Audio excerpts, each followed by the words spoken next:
Gloria a Dios. Bueno, la verdad que tenemos de estar aquí 2 días con ustedes y Dios nos está bendiciendo mucho. Agradezco vuestro cariño, vuestro amor, el cariño, el amor de los ministerios y de toda la iglesia. Ayer Dios nos bendijo y creemos que Dios nos va a bendecir de nuevo hoy. Amén. Y antes de compartir la palabra, pues voy a pedir a mi esposa Rebeca que ella pase por aquí y ministre con el poder de Dios la alabanza que Dios le ha dado. Amén. Que suba Enrique también.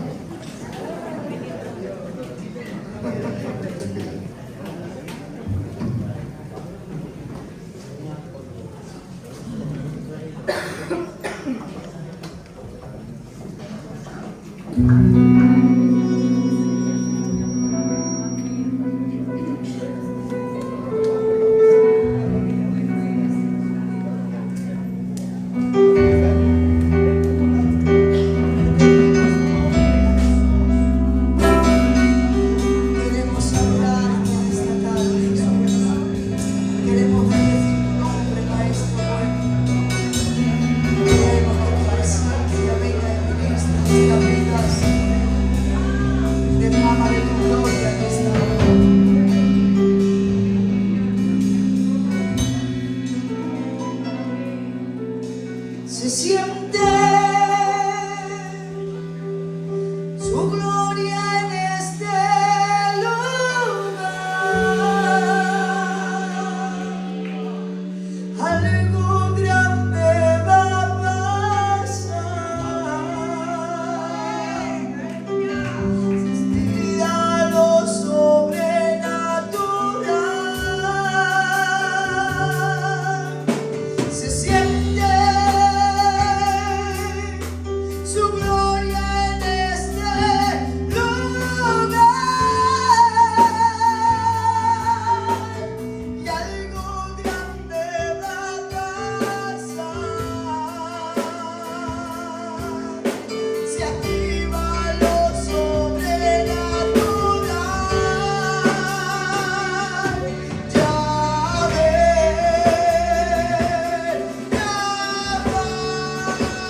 Amén. Gloria a Dios.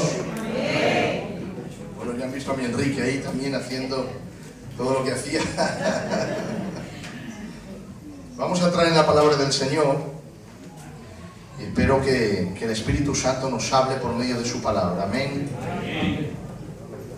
Vamos a ir al capítulo 8 de Primera de Reyes y versículo 10.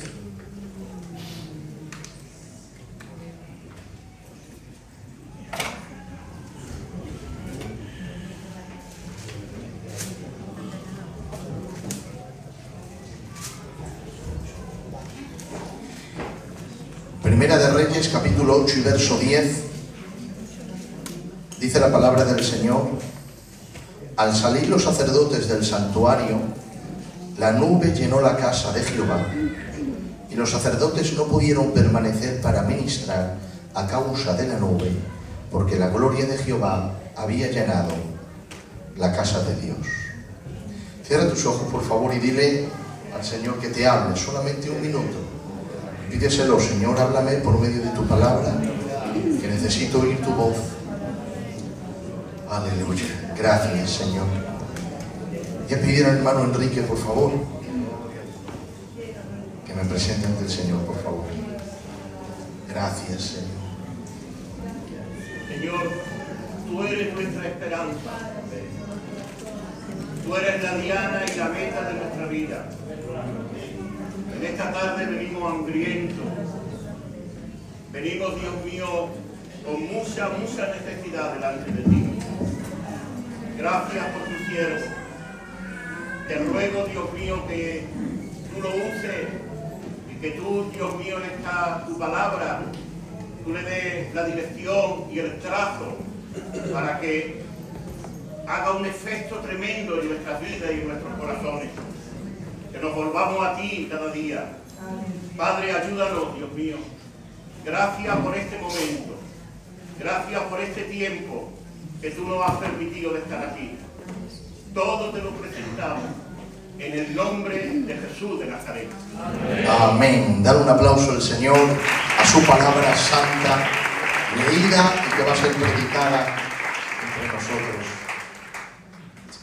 Bueno, el verso que hemos leído es un verso que para aquellos que leen la Biblia, si lo llegas a leer, es un verso que te detiene, porque no es un verso normal, es un verso que lo lees y no es muy conocido, pero para aquellos que leen la Biblia sí lo es.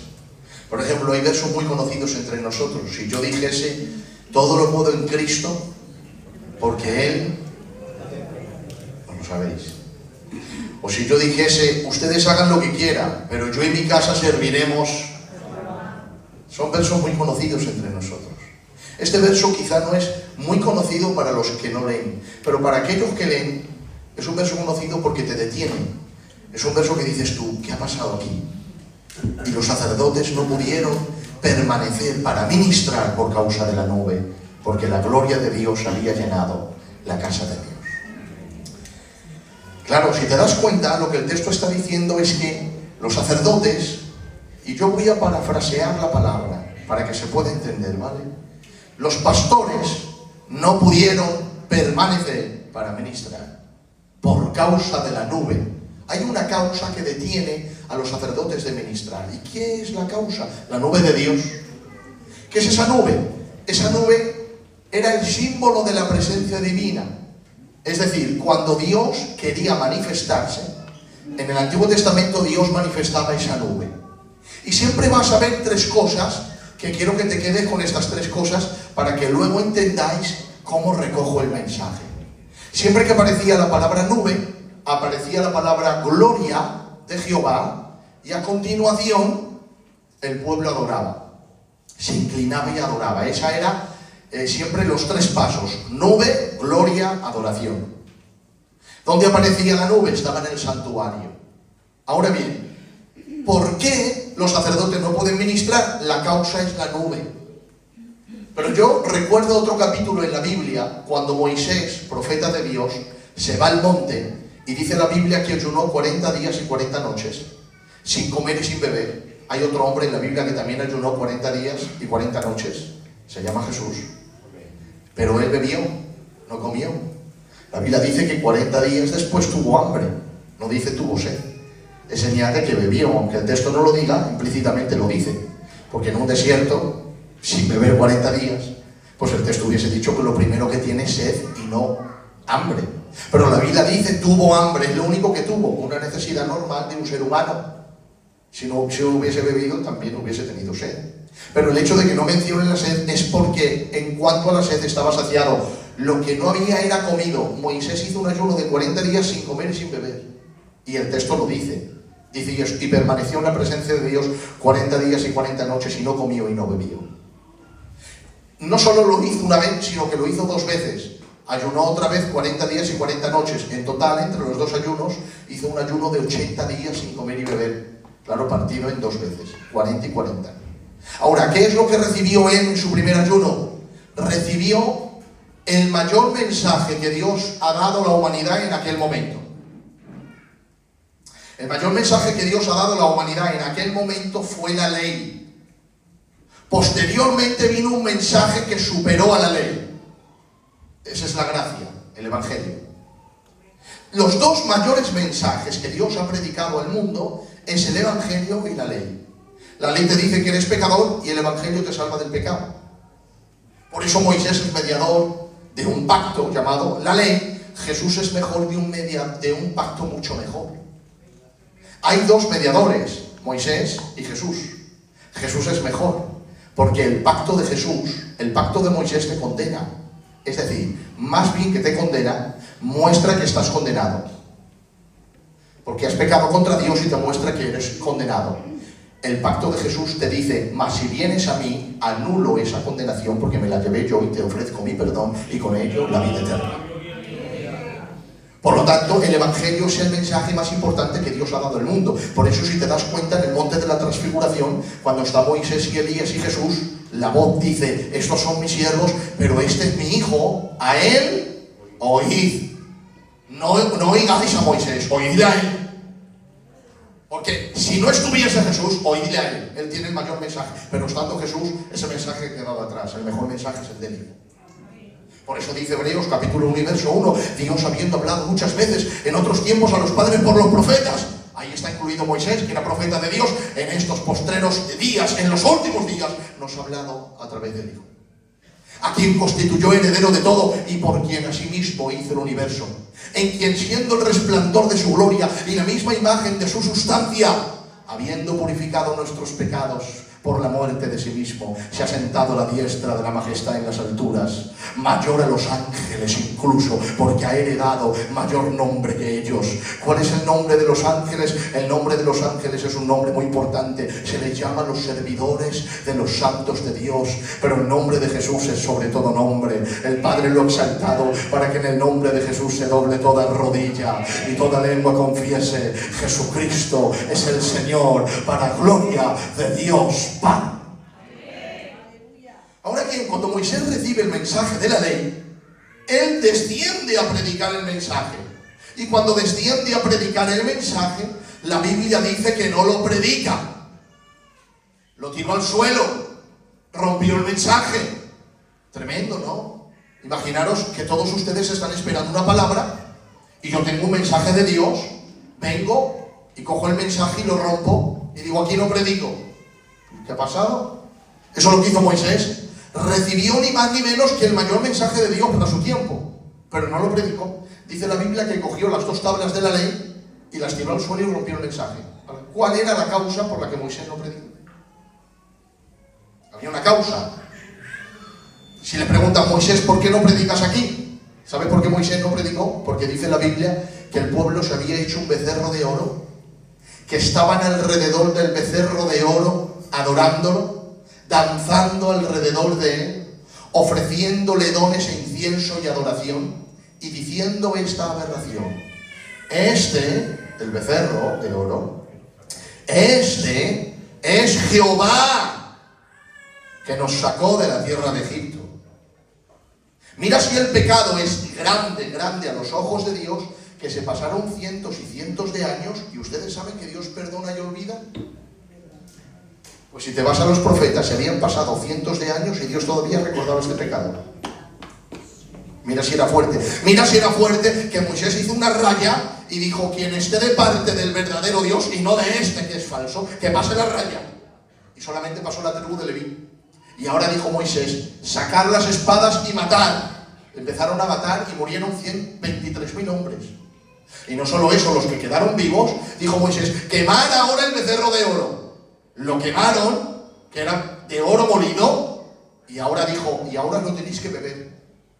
Y se bebieron el becerro de oro. Seguramente que hubo muertos también al beber semejante cosa. Ahora, Moisés, ¿por qué no ministras? Y él te dice: Pedro, ¿cómo voy a ministrar a un pueblo que está diciendo que Jehová es un becerro? Entonces, la causa de que no has administrado es la idolatría del pueblo, total. Pero si nos vamos a Primera de Reyes, capítulo 8 y verso 10, hay unos sacerdotes que no pueden ministrar. Tienen el deseo de ministrar las cosas santas, pero no pueden. Y ahora les pregunta: sacerdotes, ¿por qué no ministráis aquí? Y ellos te dirán: ¿para qué, Pedro? ¿No has visto que hay una nube? ¿No has visto que Dios ha manifestado? ¿No has visto que Dios está ministrando a su pueblo? ¿Para qué ministrar nosotros si está Él ministrando a sus santos y está Él ministrando a su pueblo? Y qué diferente, iglesia de la línea y todo Cádiz. ¡Qué bendición! Ojalá entre nosotros nunca nos ocurra el episodio de Moisés. Ojalá no solo en Filadelfia, sino en todas las iglesias verdaderas de Dios, que el pueblo, los sacerdotes y los pastores no puedan ministrar. Pero no es porque haya un becerro de oro, es que la nube de Dios esté entre nosotros y que Dios esté ministrando a su pueblo. Porque, hermanos, seamos sinceros, podemos hacer cultos con Dios y sin Dios, y podemos predicar con Dios y sin Dios. Los hemos profesionalizado demasiado. Hoy sabemos cantar y sabemos exponer un verso bíblico, y no hemos orado, no hemos buscado. Mira, os le decía a los hermanos ayer cenando que los predicadores de antes lo tenían más fácil para aparentar un culto de gloria, porque el predicador venía de orar hacia el púlpito y la iglesia venía de orar en su casa a su banco. Se juntaba un hombre de oración con una iglesia de oración, con 4 palabras que dijeses, la gloria se derramaba. Hoy viene un predicador y no viene de oración, viene de ver TikTok, y la gente viene de su casa de vender reventada, que no ha orado, se ha hecho la siesta y en el mercado se ha matado a criticar a todo el mundo. Es muy difícil que se derrame el Señor, porque no se complace en lo que hacemos. Estamos alrededor del becerro de oro, y ojalá se cambiaran las tornas y nos convirtiésemos de todo corazón a Dios, para que Dios esté ministrando a su pueblo, porque podemos hacerlo sin Él, pero es diferente cuando Él está. La sanidad, la liberación, la salvación es como el respirar.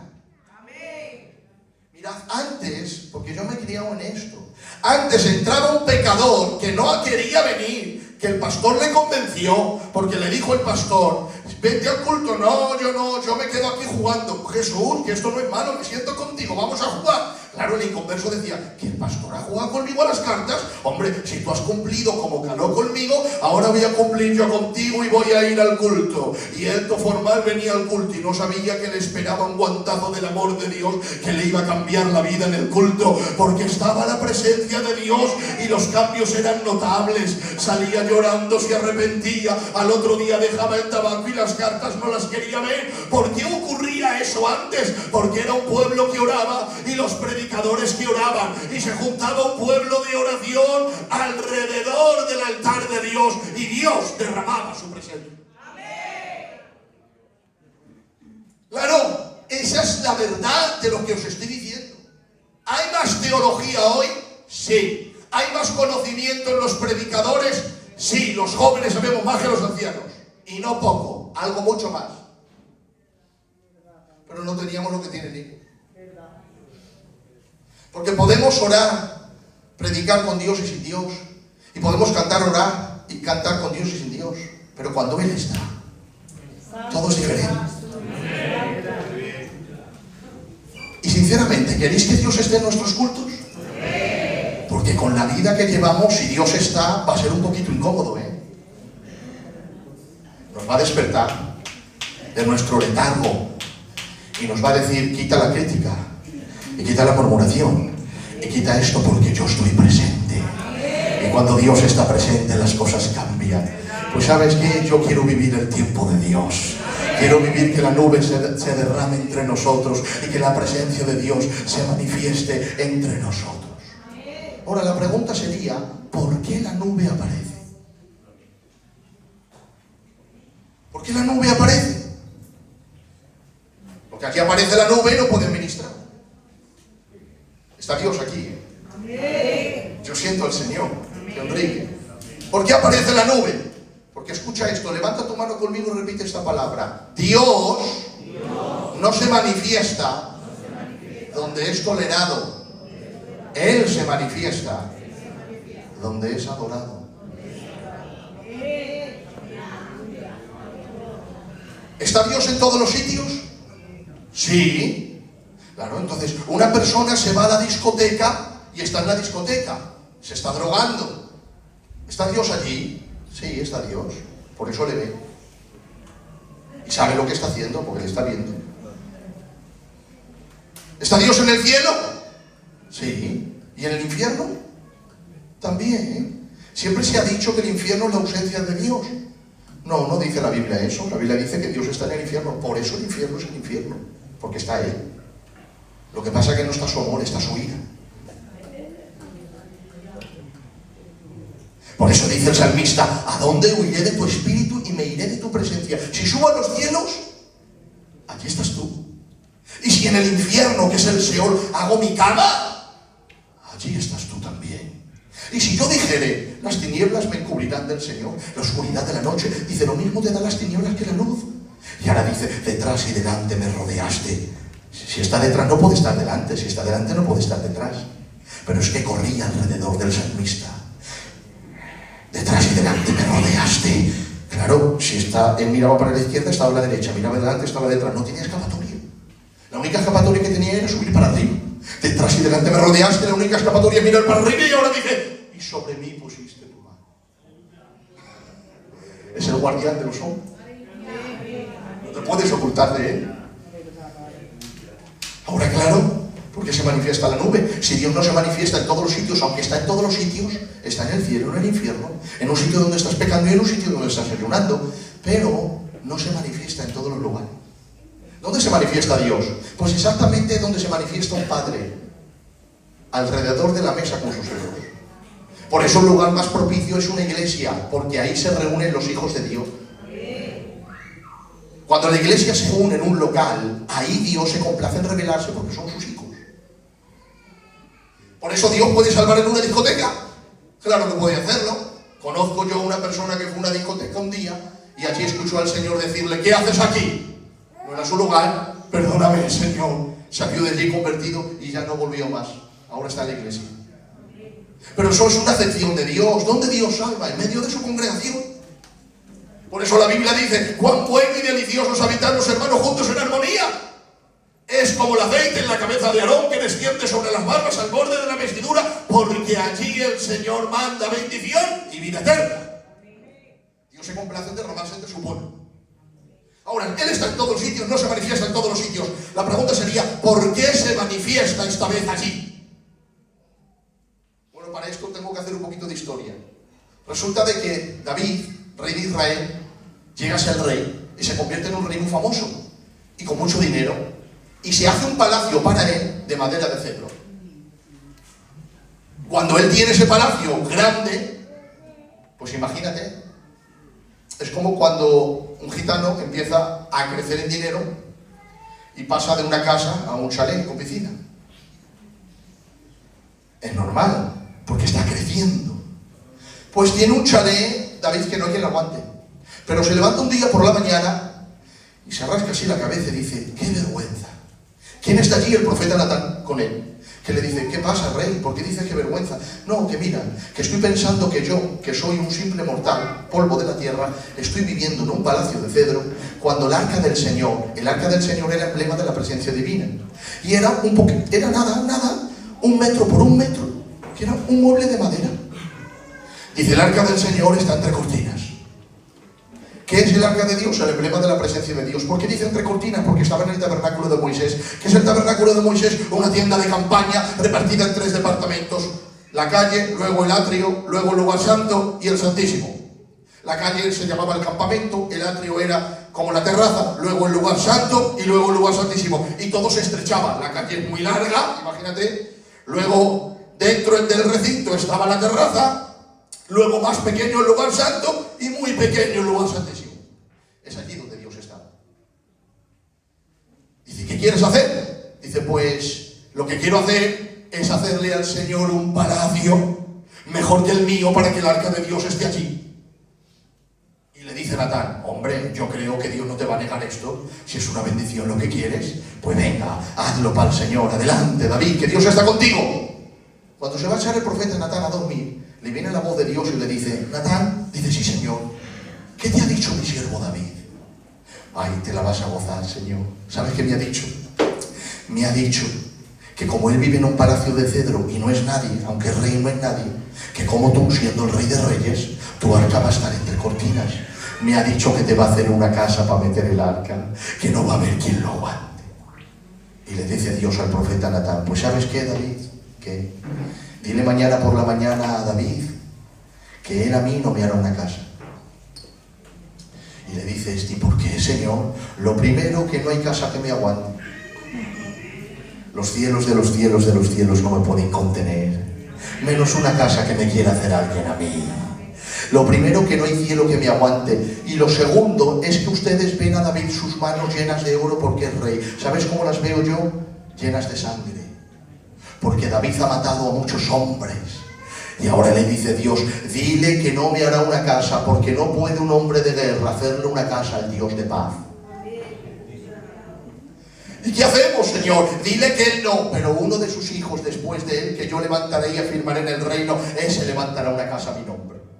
Bueno, por la mañana temprano va el profeta Natán y le dice, mira, David, ha dicho el Señor que tú no le levantarás una casa porque has matado mucha gente y tienes las manos llenas de sangre. Pero ha dicho el Señor que levantará el Señor un hijo de tus entrañas, que ese sí te levantará casa al Señor. Resulta que David adulteró con Betsabé y Betsabé se quedó embarazada. Pero no solo adulteró con Betsabé, sino que mandó a su marido ponerle a lo primero de la batalla cuando él era un hombre de retaguardia, no principal, y lo mataron. De tal manera que el pecado de David era haber asesinado y ahora tener una mujer que por fuera estaba de luto por Urías y por dentro embarazada de David. ¿Y qué es lo que hace Dios? Se enfada, hiere al Señor el niño y lo mata, y el niño no nace. Pero cuando David se arrepiente y se consuma ese matrimonio, se queda embarazada. ¿Cómo no se ha enamorado Dios de este niño desde el vientre de su madre? Que Salomón, que David dice, lo voy a llamar Salomón, pero le dice Dios al profeta, dile a mi siervo que yo le voy a poner un mote. ¿Y cuál es el mote? Yo le voy a llamar, mientras todo le llamen Salomón, yo le voy a llamar Gedibías. ¿Y qué significa Gedibías? El amado del Señor. Porque se enamoró de él.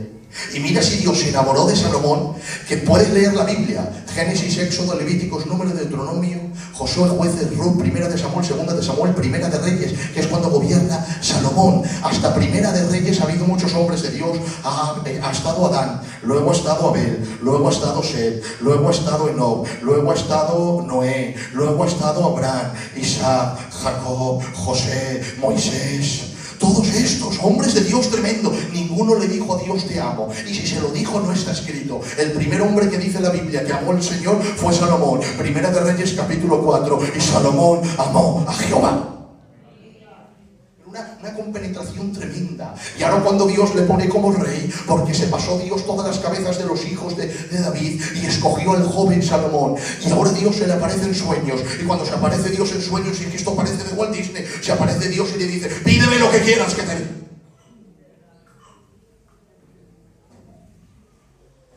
Atención, esto Dios no se lo dijo ni a Cristo. ¿Y por qué yo lo sé? Porque Cristo un día le dijo, pasa de mí esta copa, y dijo el Padre, no. Pero se lo pidió. Pero a Salomón, claro, Dios en su conocimiento anticipado sabía que no iba a pedir una tontería, iba a pedir sabiduría. Pídeme lo que quieras, y dice sabiduría. Y dice Dios, hombre, cualquiera hubiese pedido riqueza muchos años y la vida de los enemigos. Como no me has pedido lo que todos piden, y has pedido lo que nadie pedía, te voy a dar lo que has pedido y lo que otros piden. Y le fue añadido sabiduría, riquezas, vida y la vida de sus enemigos. Mira si Dios le dio bendición, que Dios prometió a Israel de Egipto al río Éufrates. Ninguno de los reyes de Israel ni de Judá conquistaron de Egipto hasta el Éufrates, solamente uno, Salomón. Y lo conquistó sin levantar espada. Fue el único rey que no tuvo guerras y conquistó lo que Dios prometió a Israel. porque se conquista más con la paz que con la guerra.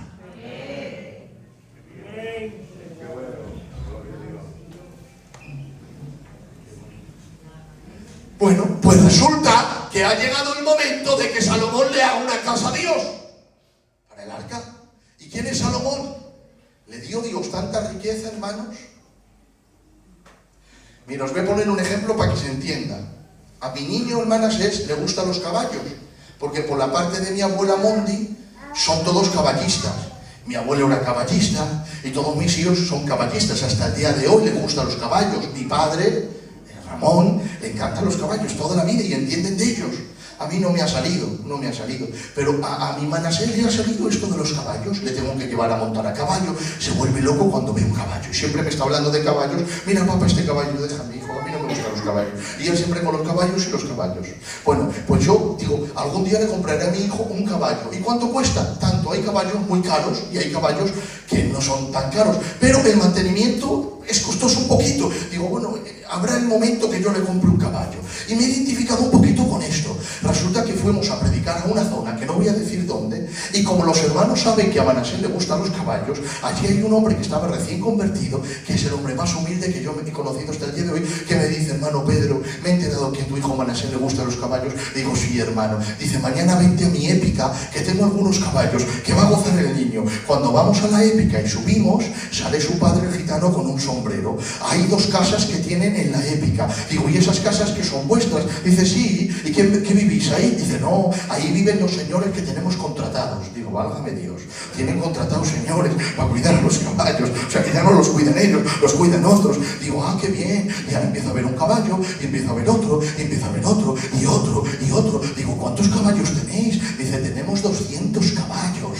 200 caballos. Tener 200 caballos con 2 casas construidas, no para vivir tú, para que vivan otros. Y 2 señores que les estás pagando, ya tienes que tener un poquito, por lo menos 1000 euros en algún calcetín tendrán guardados ahí. Por lo menos 1000 euros en algún calcetín. 200 caballos y tenían 2 hombres que trabajaban y 2 casas creadas para ellos. Pues ya tienen un poquito de dinero. ¿Sabes cuántos caballos tenía Salomón? 40.000. ¿Y cuántos jinetes? 12.000. Y los pagaba de mes en mes. ¿Qué casa no le va a hacer al Señor ese hombre? Claro, así le hizo una casa que hasta el día de hoy se llama el Templo de Salomón, el mejor templo que han tenido los judíos y los israelitas. De tal manera que ese templo luego lo destruyó Nabucodonosor, lo volvió a construir otra vez en el libro de Esdras, Nehemías y Esdras, lo volvieron a levantar, luego otra vez fue destruido y lo reconstruyó Herodes, y luego vino Tito y lo destruyó. Era un templo impresionante. La diferencia entre el tabernáculo de Moisés y el templo de Salomón es notable, porque el tabernáculo de Moisés era 40 metros de largo y 20 metros de ancho. Salomón le hizo el Señor una casa de 40 metros de ancho y 100 metros de largo. Pero no solo eso, dice la Biblia que Moisés le dedicó al Señor, cuando entrabas en el lugar santo había un candelabro solamente, que era una pieza de oro que subía y eran 7 brazos que daban luz. ¿Sabes cuántos candelabros le hizo Salomón al Señor? 10 candelabros. ¿Sabes lo que hizo Moisés al Señor? Una fuente sencilla de bronce que los sacerdotes se lavaban las manos y los pies. Él le hizo al Señor una fuente que se llamaba la fuente de mar, porque debajo había 12 bueyes sustentando la fuente, y le hizo 9 fuentes más. La mesa de los panes de la proposición le hizo el Señor 10 mesas, y puso más altares. Los querubines que Moisés le hizo el Señor estaban así, las alas se cubrían mirando para abajo. Salomón hizo querubines nuevos, puso querubines nuevos que estaban las alas extendidas así y mirando para el frente. No cogió nada de Moisés, tenía que haber cogido el mobiliario que estaba en Gabaón y trasladarlo a la casa del Señor que había creado él en Jerusalén, pero no cogió nada de Moisés, lo tuvo por viejo y anticuado. Hizo querubines nuevos, altares nuevos, fuentes nuevas. Claro, tenía tanto que para qué quiero coger lo antiguo si puedo hacerlo nuevo. Pero no solo lo hizo nuevo, es que lo multiplicó. Y no solo eso, es que en el tabernáculo de Moisés entraba y todo era silencio, como una iglesia católica, no se escuchaba nada. ¿Sabes lo que hizo Salomón al Señor? Le hizo al Señor que le puso 4.000 levitas y 238 cantores proféticos que se turnaban de día y de noche para que a todas las horas del día hubiese alabanza profética para Dios. ¿Sabes lo que dice en el libro de Isaías capítulo 6? Cuando Isaías ve que se abren los cielos, ve al Señor sentado en su trono, a los serafines que vuelan por encima del Señor, que tienen 6 alas, y con 2 cubren su rostro, con 2 cubren sus pies, y con 2 vuelan. Y dice la Biblia que el uno al otro le dice el uno al otro día y noche sin cesar: Santo, Santo, Santo es el Señor, su gloria llena toda la tierra. Pero si lees el verso, dice que dicen de día y de noche sin cesar. En el cielo no hay noche, en el cielo no hay día, en el cielo no hay hora, es la eternidad, es el estado donde Dios vive. Pero ¿por qué Isaías dice día y noche sin cesar? Lo que Isaías vio es que no había nada de cesación a la hora de adorar a Dios. Él sabía que estaban adorando día y noche sin cesar, santo, santo y santo. Él se dio cuenta que en el cielo no hay un parón de adoración, no se para. En el cielo se adora y se adora y se adora y se adora. Si lleváramos un reloj al cielo y pudiésemos mirar la 1 de la tarde, los serafines están: Santo, Santo, Santo. 2 de la tarde, Santo, Santo, Santo. 3 de la tarde, Santo, Santo, Santo. 5 de la tarde, Santo, Santo, Santo. 9 de la noche, Santo, Santo, Santo. 10 de la noche, Santo, Santo, Santo. 2 de la mañana, Santo, Santo, Santo. 3 de la mañana, Santo, Santo, Santo. Y así se repite y se repite. Pues Salomón le hizo un mini cielo a Dios en la tierra. 238 cantores que, al ser hombres y sujetos a la muerte, se tenían que turnar uno después de otro, de manera que ibas al tabernáculo de Salomón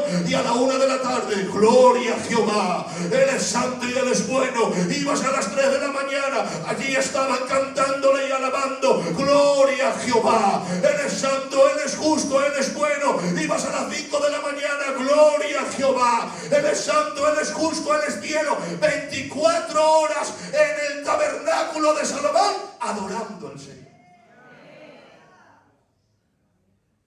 Bueno, si a mí me dijese el Señor: tío Enrique, Pedro, hijo, ¿qué te gustaría ver en este momento? ¿El tabernáculo de Moisés o el templo de Salomón?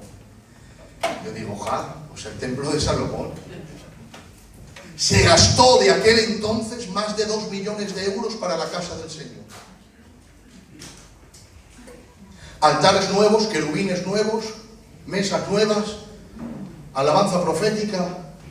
Pero cuando terminó de hacer todo, miró todo lo que había hecho y dice: ¡wow! ¡Qué bonito todo! ¡Qué adornado! Pero, ¿y la nube? ¿Dónde está la nube? ¿Por qué no se manifiesta Dios aquí? Si tengo altares nuevos, querubines nuevos, mesas nuevas y todo nuevo, si no he cogido nada de Moisés y todo es nuevo, multiplicado, más bonito, si hay alabanzas, si hay levitas, si está todo perfecto, ¿qué ha pasado? ¿Dónde está la nube? ¿Sabe dónde estaba la nube? La nube estaba en el tabernáculo de Moisés, en Gabaón, al lado del arca, que es símbolo de la presencia de Dios. Ahí estaba la nube y Salomón se dio cuenta. Salomón dijo: este está adornado, pero le falta la vida. ¿Y qué adelantamos tener todos los adornos que tenemos aquí, si todavía el Señor permanece en Gabaón? No he cogido nada de Moisés porque me he querido hacer yo más que aquel, pero hay algo que tengo que coger de aquí. Y hasta que ese algo no venga aquí, esto estará adornado, pero le faltará la vida. Levitas, ir a Gabaón, entrar al santuario, coger el arca de Dios, ponerlo sobre los hombros y traerlos al templo de Salomón. Porque hasta que el arca no venga, el templo de Salomón estará adornado, pero estará sin vida. Tendrá adornos, pero le faltará la presencia de Dios. Y dice la Biblia: y fueron a Gabaón y cogieron el arca de Dios y lo metieron en el tabernáculo de Moisés. Y dice la Biblia: y cuando el arca de Dios entró, ahora se cumple lo que hemos leído, entonces apareció la nube del Señor y los sacerdotes no pudieron ministrar por causa de la nube, porque la gloria de Jehová había llenado la casa de Dios. ¡Qué bonito! ¡Qué espectacular! ¡Qué divino todo! Estaba todo adornado, los sacerdotes en su sitio, los levitas en su lugar, los cantores adorando, los sacerdotes sacrificando, los altares nuevos, los querubines nuevos, pero faltaba la nube, había adornos, pero faltaba la vida. Y Salomón se dio cuenta que los adornos son bonitos, pero la vida es imprescindible, la vida es lo más necesario. ¿Y no crees que hoy, en pleno siglo XXI, la iglesia quizá está más adornada que antes? Quizá tenemos más adornos y tenemos más conocimiento y tenemos las iglesias más organizadas y tenemos todo más limpio, pero nos falta que el arca de Dios esté entre nosotros, la vida de Dios entre nosotros. Estamos viendo iglesias adornadas pero sin vida, ministerios adornados pero sin vida, congregaciones adornadas pero sin vida, coros adornados pero sin vida. Y digo yo, ¿de qué le sirve a una difunta sus adornos? No le sirve de nada. Es bonito los adornos, sí, son necesarios, yo los quiero, pero eso es necesario, no imprescindible. Lo imprescindible es la presencia de Dios entre nosotros, es la presencia de Dios en nuestra casa, es la presencia de Dios en nuestra congregación, es la presencia de Dios en nuestro ministerio. La señal más grande de una iglesia de Dios es Dios sobre esa iglesia. La señal más grande de un ministro de Dios es Dios sobre ese ministro. Cuando Dios señala algo, cuando Dios dice amén, cuando Dios dice yo estoy aquí, esa es la grandeza del pueblo de Dios. No son los adornos, es Dios entre nosotros.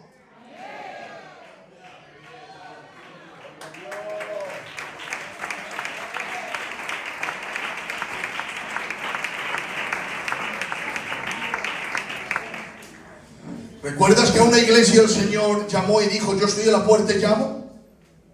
¿Por qué? Porque Dios estaba afuera.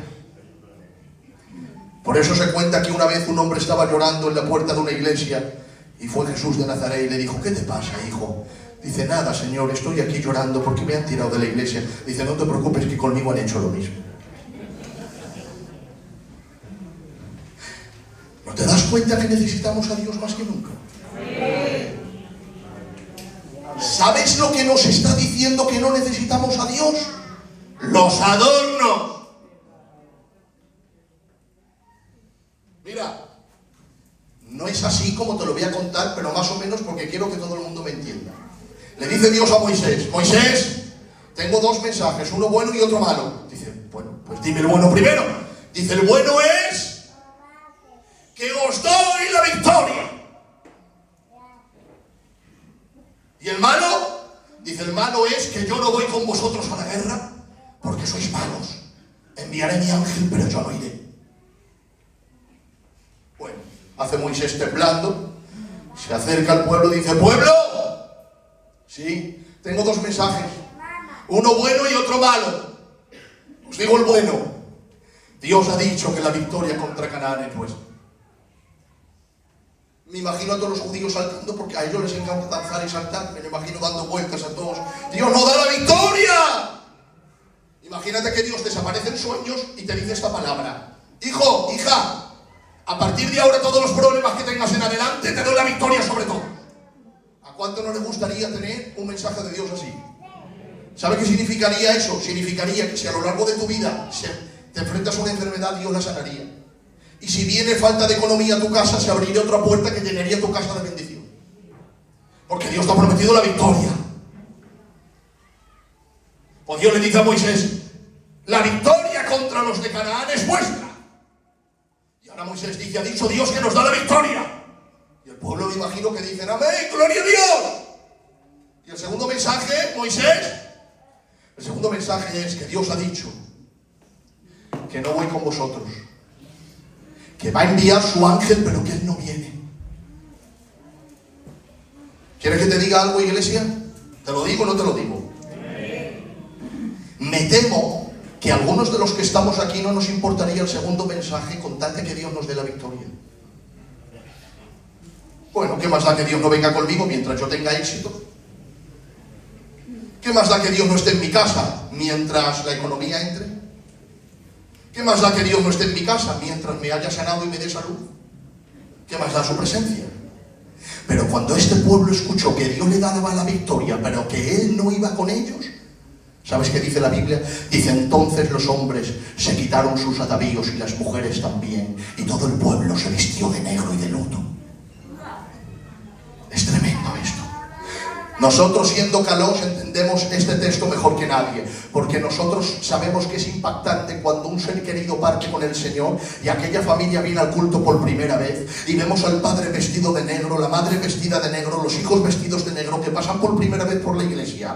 Ese día es impactante. Nos quedamos mirando y decimos al coro, no toquéis así muy fuerte y despacito, y la palabra que sea un poquito más tranquila, y ya nos vamos haciendo un poquito más cuando pasan los días y siguen viniendo. Pero el primer día ver a 5 personas de negro es impactante. ¿Sabes cuántas personas había de negro? 2 millones de personas. Entrabas en las tribus de Judá, todo el mundo de luto. Entrabas en las tiendas de Aser, todo el mundo de luto. Entrabas en las tribus de Benjamín, todo el mundo de luto. Entrabas en Gad y Aser, todo el mundo de luto. Y ahora les pregunto yo, Israel, ¿qué ha pasado? Que estáis todos de luto. ¿Quién se ha muerto? ¿Sabes qué me diría Israel? Pedro, nos hemos muerto nosotros. ¿Y por qué? Porque Dios ha dicho que nos da la victoria, pero que Él no viene. Y yo le digo, ¿pero qué más de Israel? Si te ha dicho que la victoria es tuya. Dice, no, Pedro, no hay nada, no hay un fracaso más grande en esta vida que triunfar sin Dios. ¿Qué adelantamos nosotros Canaán si en sus calles no bastaré? ¿Qué adelantamos comer de la leche y de la miel si Él no va a estar a nuestro lado? ¿Sabes qué? Nos quitamos los adornos y nos sentamos en el desierto, y hasta que Él no venga de aquí no salimos. Porque no hay nada más peligroso en esta vida que triunfar sin Dios. Los adornos no sirven de nada cuando Él no está. En Canaán está la leche y la miel, pero si Él no está, Canaán es el desierto. Mas si Él permanece aquí con nosotros, esto para nosotros se convierte en Canaán. Pues no son los adornos, es la presencia de Dios en medio de nosotros.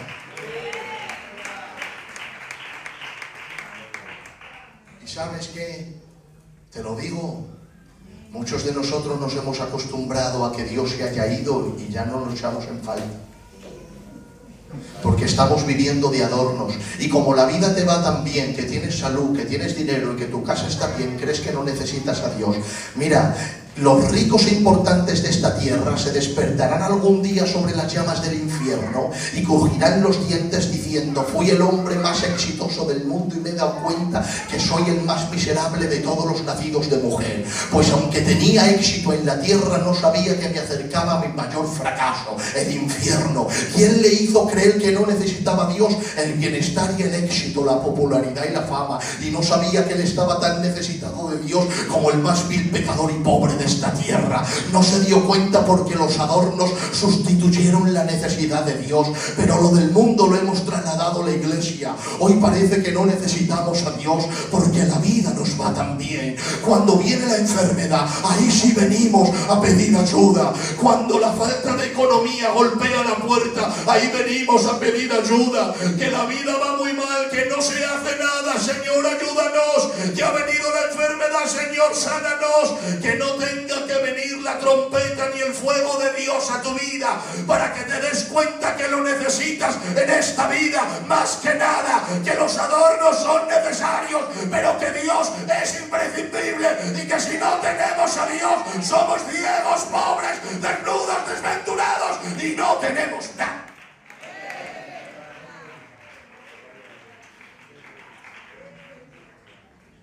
Dios está aquí.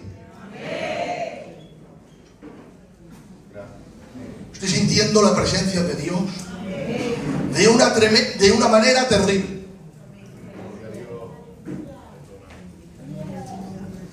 No es para pedirle perdón a Dios cómo estamos viviendo. No es mejor que volvamos a las sendas antiguas sin quitarnos los adornos. Que no estoy diciendo que sean malos, estoy diciendo que estén en su lugar, pero que no ocupen el lugar de Dios. Amén. ¿Es bonito tener este local? Sí. ¿Es bonito predicar bien y tener conocimiento? Precioso. Dios es imprescindible. Que el pueblo de Dios ponga a Dios en primer lugar. Está aquí Dios.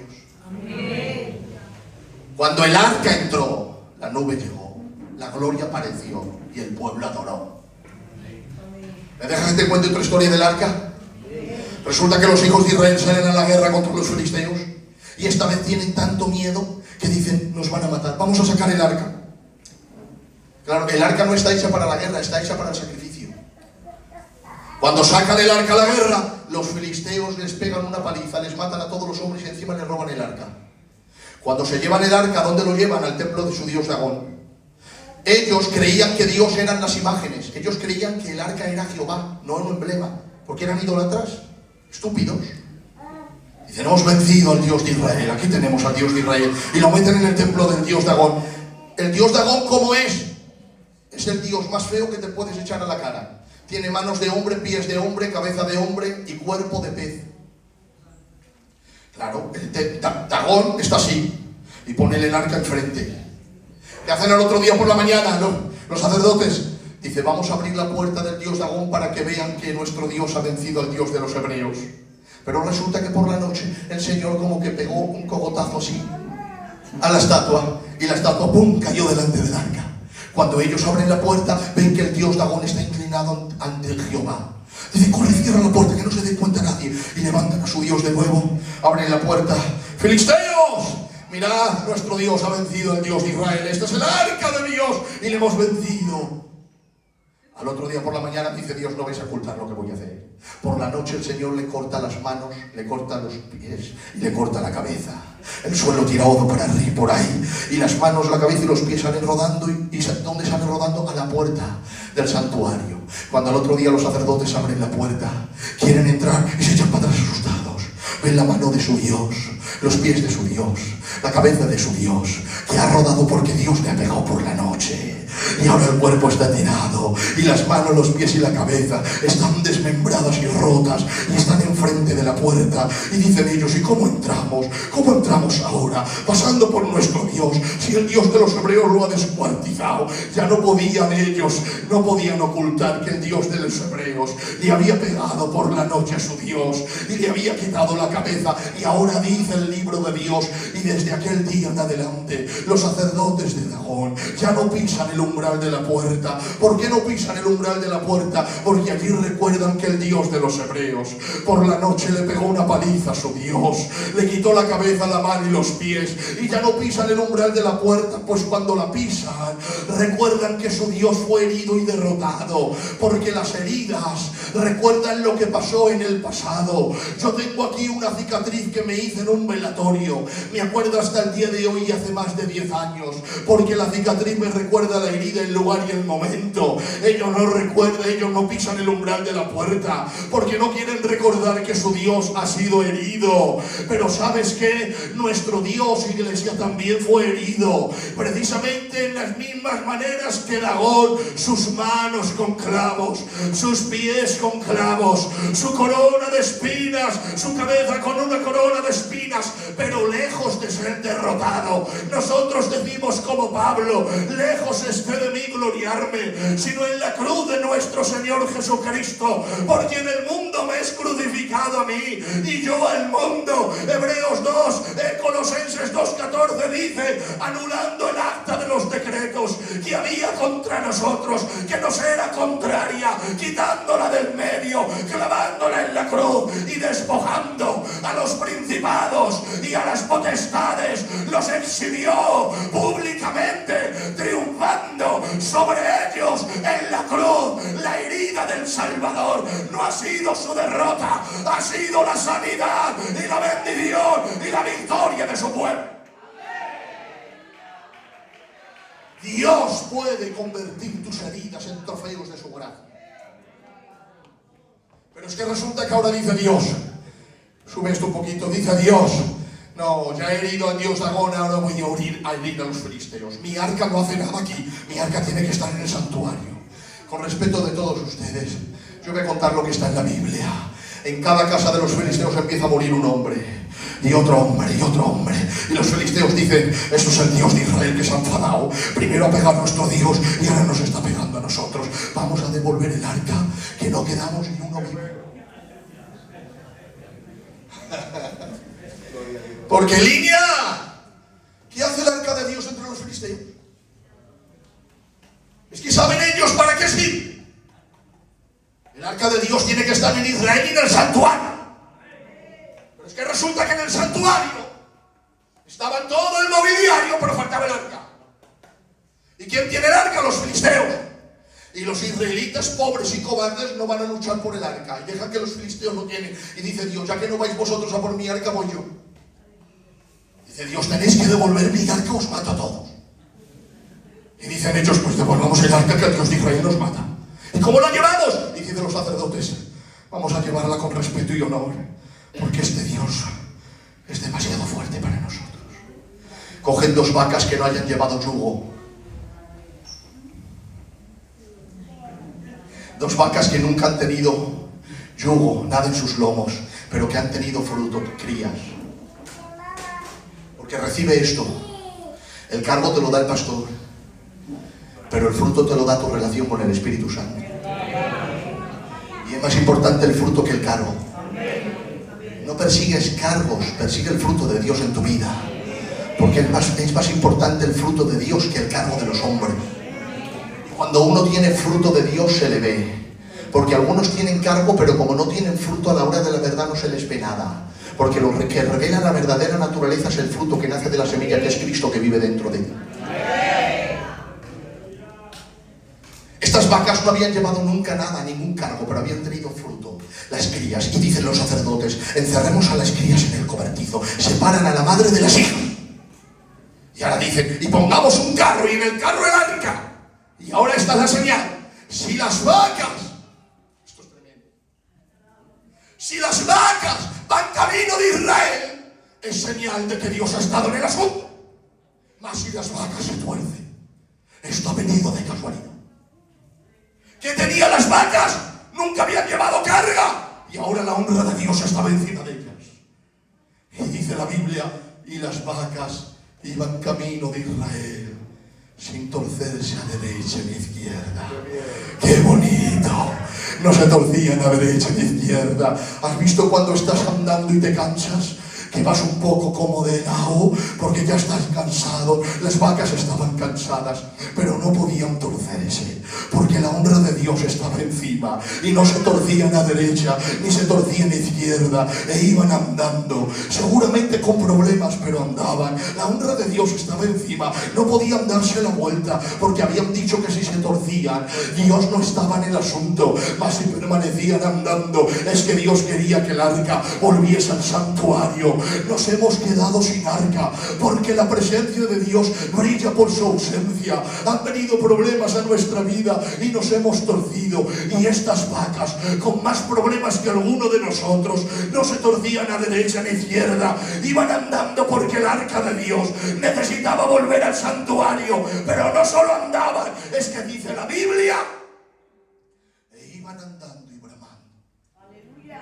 ¿Y por qué bramaban? Porque las crías les decían, ¡mamá, no nos dejes! Y el sentimiento materno les decía, daros la vuelta, no dejéis a las crías. Pero es como que Dios les decía, sacrificar el sentimiento materno. Yo sé que las crías os necesitan, pero es más importante el arca en Israel, que las crías vivas en el cobertizo. Sacrificar lo que tengáis que sacrificar, pero llevar el arca de Dios hasta el final, porque ellos han dicho que si vosotras os torcéis, es que Dios no está en el asunto, y yo estoy en el asunto. Yo quiero que el arca vuelva al santuario. Iban andando y llorando. Sabes, hay cosas que nos han torcido tanto. Hay lágrimas que nos han torcido y problemas que nos han torcido. Algunos los problemas y otros la prosperidad. Algunos la enfermedad que se ha hecho crónica y otros la bendición que parece que no necesitan a Dios. Y no hay nada que nos tenga que separar de Dios. La iglesia y los ministros tenemos que caminar sin torcernos a derecha ni a izquierda. Porque ¿qué hace el arca de Dios entre los filisteos? El arca de Dios tiene que estar entre nosotros, porque sabemos que sin Él no somos nada.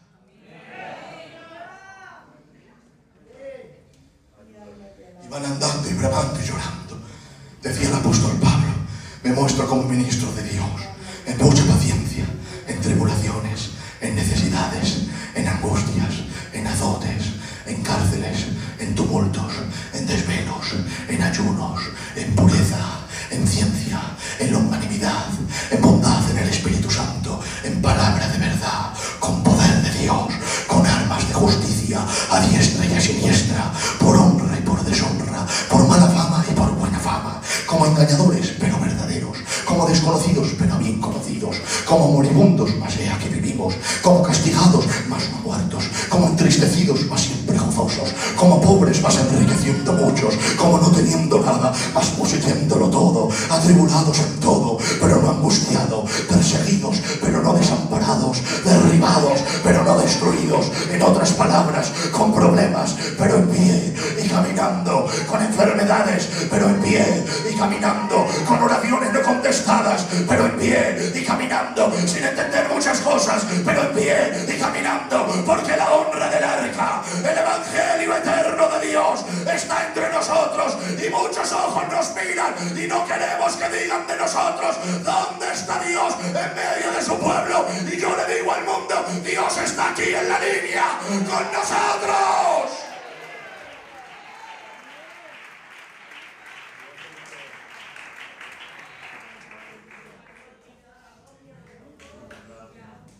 Dios está aquí. Y tú tienes el arca de Dios. Pedro, que yo predico la palabra. O Pedro, que yo estoy en el coro. O Pedro, que yo me crié en el evangelio. No me importa nada de eso. Te puedes ir al infierno predicando. Te puedes ir al infierno tocando el piano, cantando. Te puedes ir al infierno que lleves 20 años en la iglesia. Porque en el cielo no van los que vienen al culto. Van los que se convierten a Dios. En el cielo no entran los que conocen la casa de Dios. Entran los que conocen al Dios de la casa. En el cielo no entran los que dicen que conocen a Dios, sino los que Dios dice: yo los conozco. Si yo fuese al palacio del rey, llamase, y si aquí sale un hombre y abre la puerta y dice: hola, buenos días, mira que quiero entrar. Dice: ¿quién eres tú? ¿No me conoces? Yo soy Pedro Losada. Dice el vecino: pues no sé quién eres. Ah, ¿y quieres entrar? Sí. Bueno, dime otra base, porque si a Pedro Losada aquí no sirve. Bueno, es que yo conozco al rey. Y me dirá él: ¿esa es tu base? Sí, la base más importante es que yo le conozco. ¿Qué me dirá el alguacil? No, porque aquí no se entra por conocer al rey, todo el mundo le conoce. Espérate que voy a preguntar al rey por ti. Don Felipe, sí. Aquí hay un hombre que dice que se llama Pedro Losada y dice que quiere entrar. ¿Le conoces? Si el rey dice que le conoce, entro. Si me dice no, no entro. En la casa del rey se entra si el rey te conoce. Por eso dice Pablo: conociendo a Dios, bueno, siendo más bien conocidos por Él. ¿Sabes? Y te pregunto: ¿Dios te conoce? Apláudele fuertes.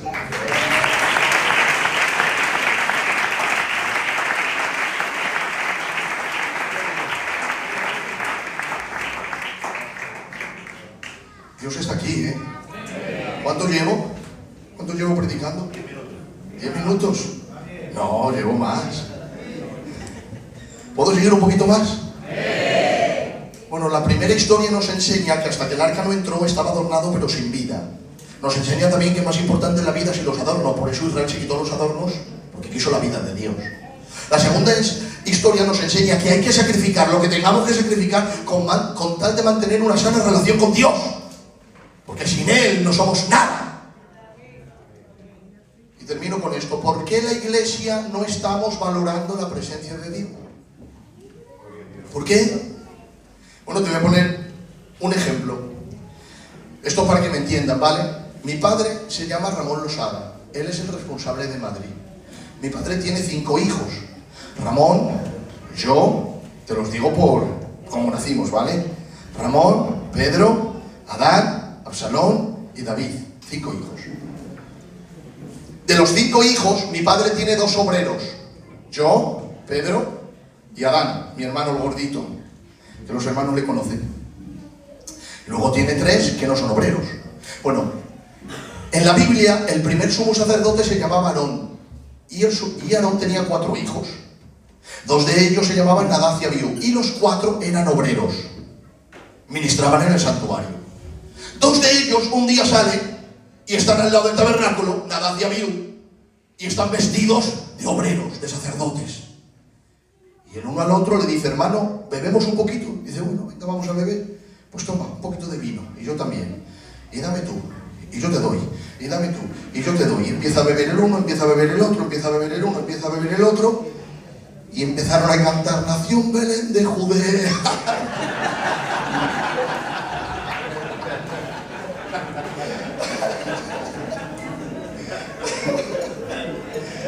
Cogieron una tremenda. Claro, cuando ya estaban borrachos, en uno al otro le dice: somos obreros. Dice: sí, somos sacerdotes.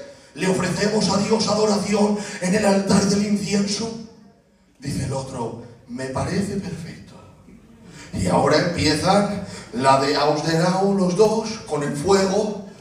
Entran al lugar santo, ponen el fuego de Dios en el altar del incienso, queman el incienso, sube el olor, Dios huele y mira y dice: se parece a mi fuego, pero no es mi fuego. Parece que quema igual, pero no es igual. Parece que es mío, pero no me pertenece. ¡Fuera este fuego de aquí! Tira Dios el fuego del altar y golpea a Nadab y Abiú en el pecho. ¡Pum, pum! Y hacen los jóvenes ¡pac, pac! ¡Muertos! Ante el ruido, Moisés entra. ¿Qué pasa? ¿Quién está ahí? Sus 2 sobrinos muertos. Aarón, su padre, entra. ¿Qué pasa, Moisés? Sus 2 hijos. En un segundo de 4 ha perdido 2. Y los ha matado el Dios que él sirve. Se queda mirando a Moisés y dice la Biblia: Moisés cayó. Claro, ¿quién va a responder a un padre en ese momento? Con la mirada le estaba diciendo: ha sido tu Dios, Moisés. Pero Moisés se va a la presencia de Dios y le dice: Señor, ¿qué ha pasado? Y le dice Dios: Moisés, quiero que sepáis esto. Quiero que todos los que se acerquen a mí sepan que yo soy santo. ¿Y qué más, Señor? Y delante de mi pueblo seré respetado. Ahora pregunto: ¿por qué los mató Dios? ¿Porque entraron borrachos? No. Dice la Biblia que los mató el Señor porque ofrecieron fuego extraño. Pregunto: ¿qué es fuego extraño? Si fuego es fuego. Yo enciendo con un mechero, con una cerilla, y fuego es fuego. ¿Sabes qué es fuego extraño? Esto te va a gustar y te va a hacer bien. Resulta que Dios, en el tabernáculo de Moisés, había 2 altares. Uno fuera y otro dentro. El de fuera era para el sacrificio y el de dentro para la adoración. En el de dentro había incienso que se echaba fuego y se adoraba a Dios. Pero cuando Moisés hizo el de fuera, dice la Biblia que Dios derramó fuego, cayó el fuego en el altar del holocausto y dijo Dios: yo enciendo el fuego y ustedes no mantienen, que no se apague. Cuando los sacerdotes quieran adorarme en el altar del incienso, cogerán del fuego del altar del holocausto que yo he encendido y llevarán mi fuego del altar del holocausto al fuego del altar del incienso. Quemarán el incienso y me adorarán, pero me adorarán en el fuego que yo he levantado en el altar del holocausto. ¿Qué es lo que hizo Nadab y Abiú? Fueron con fuego porque sabían que a Dios se le adora con fuego, pero no cogieron fuego del altar del holocausto, sino que crearon su propio fuego. ¿Y por qué lo hicieron? Porque estaban ebrios y borrachos y no supieron hacer diferencia entre lo santo y lo común. Se adoraba a Dios en el fuego que Dios encendió, no en el fuego que ellos querrían encender. Pero ellos encendieron un fuego que Dios no le mandó, y cuando llevaron su propio fuego al altar de Dios, Dios dijo: se parece a mi fuego, pero no lo es. Este es terrenal y es mío, es celestial. Este es de la tierra y el mío es del cielo. Fuera el fuego de mi altar, porque es fuego, pero no es mi fuego. Ahora, iglesia, ¿por qué Nadab y Abiú murieron? Porque al estar embriagados quisieron convertir lo común, fuego normal, en fuego santo. Y Dios los mató. No supieron hacer la diferencia entre el fuego de Dios y su fuego. ¿Saben qué nos ocurre? Que estamos embriagados del vino, de este mundo. El materialismo, la fama, las peleas, los problemas que tenemos internos, y como estemos embriagados no sabemos hacer diferencia entre lo santo y lo común. ¿Y qué quisieron hacer Nadab y Abiú? Convertir lo común en santo. Y Dios dije: muerte. Pero es que había otro rey llamado Belsasar, que estaba con 1000 príncipes y estaba bebiendo también, mira, igual que estos. Dice: bueno, vamos a coger los vasos sagrados del Dios de los hebreos y vamos a beber. Empezaron a beber, a beber, a beber. Sacó Dios su mano y escribió en lo intercalado de la pared: Mené, mené, tekelupasí.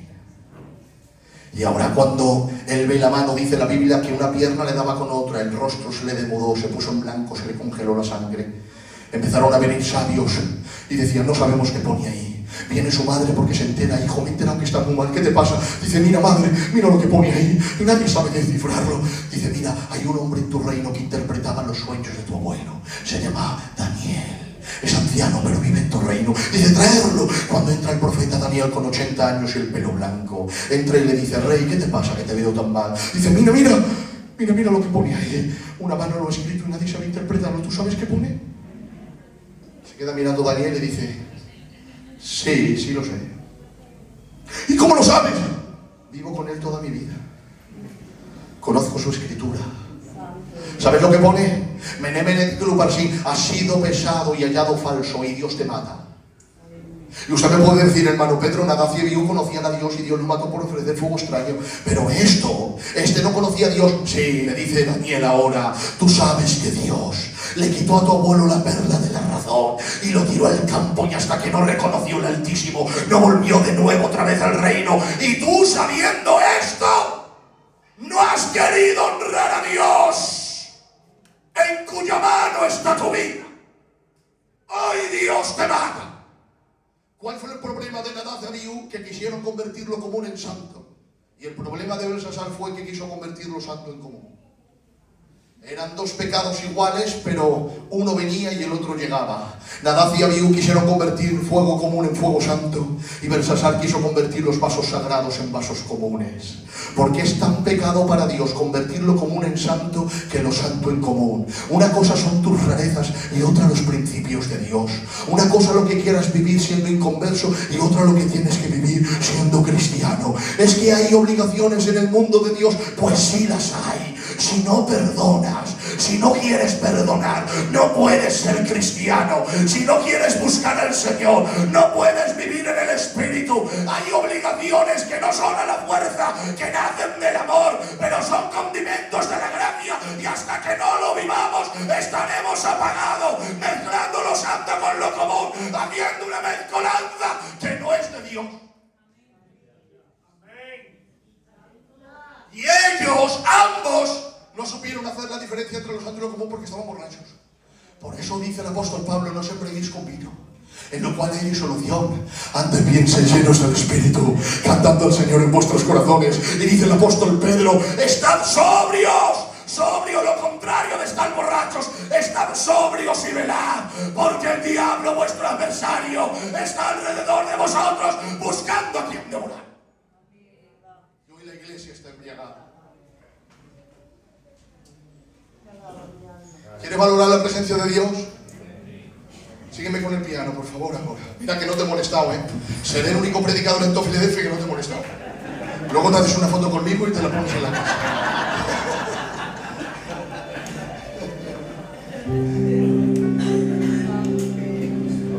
¿Está Dios aquí? ¿Se acuerdan ustedes que David danzó al Señor? ¿Se acuerdan? ¿Saben por qué danzó? Porque dijo David, ¿dónde está el arca? Le dijeron, el arca hace 20 años que no está en el santuario. ¿Y dónde está? Dice, la tiene Saúl. Saúl se la dejó a Abinadab hace 20 años. Que el arca de Dios está en una casa. Vamos a por ella. Cogen el arca, la tapan porque no la podían mirar. Y la ponen en bueyes, en un carro con bueyes. Con bueyes. ¿Recuerdas que la pusieron también en un carro con vacas? Las vacas no se cayeron porque la obra de Dios estaba encima. Pero es que este arca tenía que llevarlo sobre los hombros de los levitas. Y Dios entendía la circunstancia, la pusieron sobre bueyes. Esto no era de Dios. Tenían que haber llevado el arca sobre los hombros de los levitas. Pero David estaba gozando y danzando. ¡Aleluya! Que el arca vuelve a Jerusalén. Cada 6 pasos un sacrificio. 1, 2, 3, 4, 5, 6, para. Un sacrificio. 1, 2, 3, 4, 5, 6, para. Otro sacrificio. ¿Cuánto tardarían en llegar? No lo sé. Pero es que estaban gozando, disfrutando. Pero de pronto, hermanos, los bueyes tropiezan. Y el arca que está montada en los bueyes, como a cámara lenta, parece que se cae. Según se va cayendo el arca, está alrededor del pueblo. Hay una manta encima porque no se puede ver. El arca de Dios es sagrado, es el mueble de Dios. Pero según se va cayendo el arca, ¿qué hacen los israelitas? Hacen los israelitas, ¡no! Se van todos corriendo. Se meten la cabeza en la arena. ¡No queremos ver el arca, es sagrado! Pero mientras el arca se está cayendo, hay un joven que dice, no voy a permitir que el arca se caiga en tierra, no, y 1000 veces no, extiende la mano, va corriendo, y pone su mano, y sujeta el arca, y se echa a reír, como diciendo, todos ustedes dejan que se caiga el arca, pero yo no, estando yo aquí el arca no se cae. Y dice la Biblia, y cuando aquel joven llamado Uza tocó el arca, la ira del Señor se encendió contra Uza, y de pronto se desploma Uza, se marea, se cae el arca, y se queda Uza tirado en el suelo, se le para el corazón y ha muerto. Y dice la Biblia, y David se entristeció y dejó el arca en casa de Obed-edom, porque Jehová había quebrantado a Uza en aquel lugar. Y yo digo a la iglesia de la línea, ¿qué había pasado aquí? No tenía que haber Dios matado al pueblo que dejaron que su arca se cayera. Y a este joven, que era el único que puso su mano para que el arca no se caiga, es al que mata. ¿Se le puede entender a Dios en este capítulo? Pues sí se le puede entender. ¿Sabes por qué los israelitas se fueron? Porque el arca era sagrada, era un mueble sagrado, y lo de Dios tiene mucha importancia. Dios no dejaba que cualquiera viese el arca, sino el sumo sacerdote una vez al año. Lo llevaban tapado para que nadie lo viese. Los israelitas se fueron corriendo porque dijeron, no queremos ver lo sagrado. Pero Uza extiende la mano y dice, yo toco el arca. ¿Sabe por qué lo tocó? Asómbrate. ¿Sabe por qué lo tocó? Porque Uza era hijo de Abinadab, y el arca estuvo en casa de Abinadab 20 años. La vio tapada, se familiarizó con ella y dijo, esto es un mueble más, no pasa nada, no os preocupéis. Mientras que todos respetáis el arca, no hace falta que yo la respete. La he tenido 20 años en mi casa y no ha pasado nada. Es verdad que no la he visto, pero ha estado en mi casa y se ha hecho uno más de nosotros. Y como he tocado mis muebles, pues ahora voy a tocar el arca. Y extiende la mano y toca el arca de Dios. Y dice Dios, no, Uza, no. Tú has estado con el arca, te has familiarizado tanto con ella, que ha perdido el respeto para ti y has tocado lo que está prohibido. Por eso la muerte entra, porque no has sabido hacer la diferencia entre tus muebles y el mueble del Señor. ¿Y sabes qué ocurre en el pueblo? Hemos hecho a Dios uno más de nosotros. No importa, hoy pecamos y mañana Dios nos perdona. Hoy en una boda nos emborrachamos y Dios nos perdona. Vamos a tocar el arca como que fuese un mueble más de nuestra casa, y sin darnos cuenta la muerte espiritual está entrando en nuestras iglesias, está entrando en nuestra vida, porque no estamos haciendo la diferencia entre lo santo y lo común. Pero vengo a decirte, línea, que Dios sigue siendo santo, sus cosas son sagradas, su palabra es sagrada y Él es santo.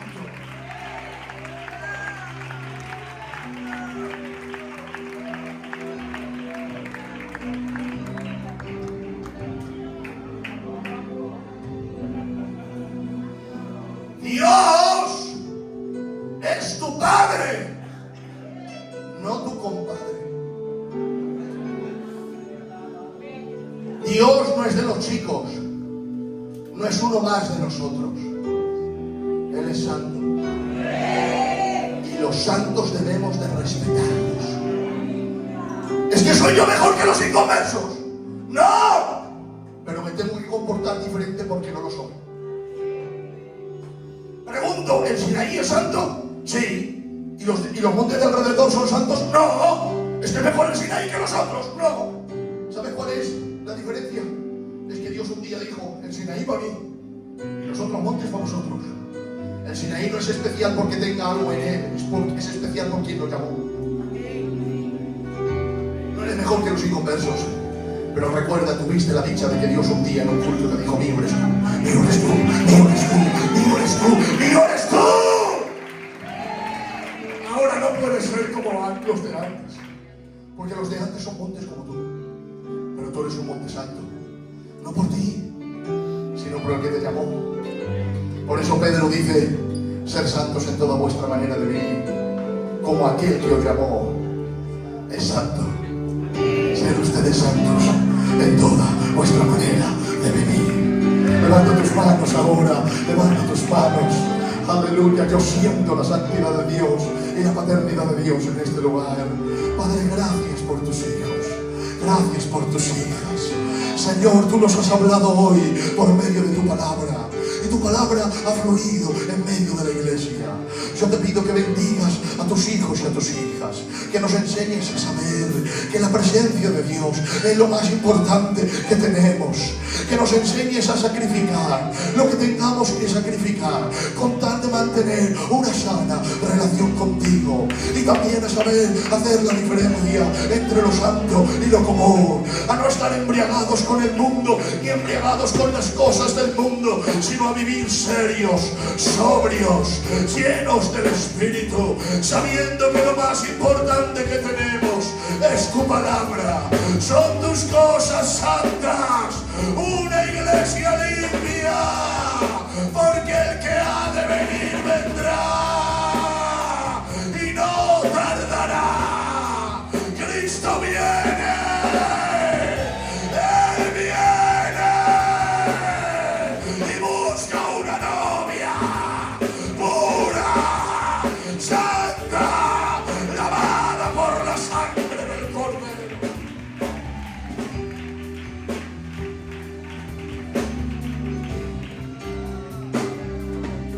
Echa tu brazo el que tienes al lado, por favor, echa tu brazo el que tienes al lado. Ora por él, ora por él, ora por él. He soñado con esto hoy, ora por él. Pídele a Dios ayuda para que valore la presencia de Dios, para que sacrifique lo que tenga que sacrificar, dinero, orgullo, pecado, lo que sea, con mantener una sana relación con su Padre Celestial. Pídele perdón por la poca búsqueda con la que buscamos a Dios. La búsqueda tiene que ser presente, continua y creciente, madurando en la presencia de Dios. Yo siento tu presencia. Gracias, Padre. Gracias por tu amor. Gracias por tu gracia. Gracias, Espíritu de Dios. Nos humillamos bajo la planta de tus pies y confesamos, tú eres el Señor. ¡Aleluya! Levanta tu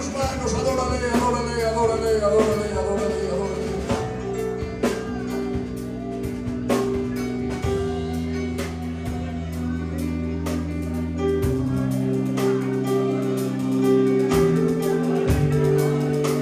¿Tú le amas? ¿Tú le amas? ¿Cuánto le aman a Dios? Levanta tu mano y grita para Dios un poderoso aleluya. Él te ama también a ti. Iglesia de la Línea, termino con estas palabras. Algún día moriré, y tú también, si no viene el Señor antes. ¿Y sabes qué? Que si tienes a Cristo, entrarás al cielo. ¿Cuántos están esperando ese día cuando Dios te llame en el momento de Dios y entrar a su casa? ¿Sabes qué pasará? Mírenme todos. Imagínate aquel día que entras por las puertas de la eternidad. Y cuando entras, detrás de una nube, la traspasa y aparece por primera vez en tu vida Jesús de Nazaret. Y te mira, y tú le miras a Él. Imagínate verle a Él. ¿Cuántos años hace que le sirves? Muchos. Imagínate verle a Él por primera vez en tu vida. ¿Has visto a algún famoso alguna vez que dice, mira, mengano, fulano? Imagínate verle a Él, el hombre que ha marcado la historia, que los reyes se doblegan y le adoran, y los emperadores no han podido con Él, ni con su libro. El hombre que ha reconciliado al hombre con Dios, a Dios con el hombre perfecto para Dios y el Dios perfecto para el hombre, en quien sustenta todas las cosas con la palabra de su poder. Imagínate verle a Él por primera vez en tu vida y ver el brillo de sus ojos y a escuchar el soniquete de su voz. Iglesia de la Línea, es ahí, justo ahí, que te darás cuenta que Jesús no era lo más importante que tenías en la tierra. Jesús era lo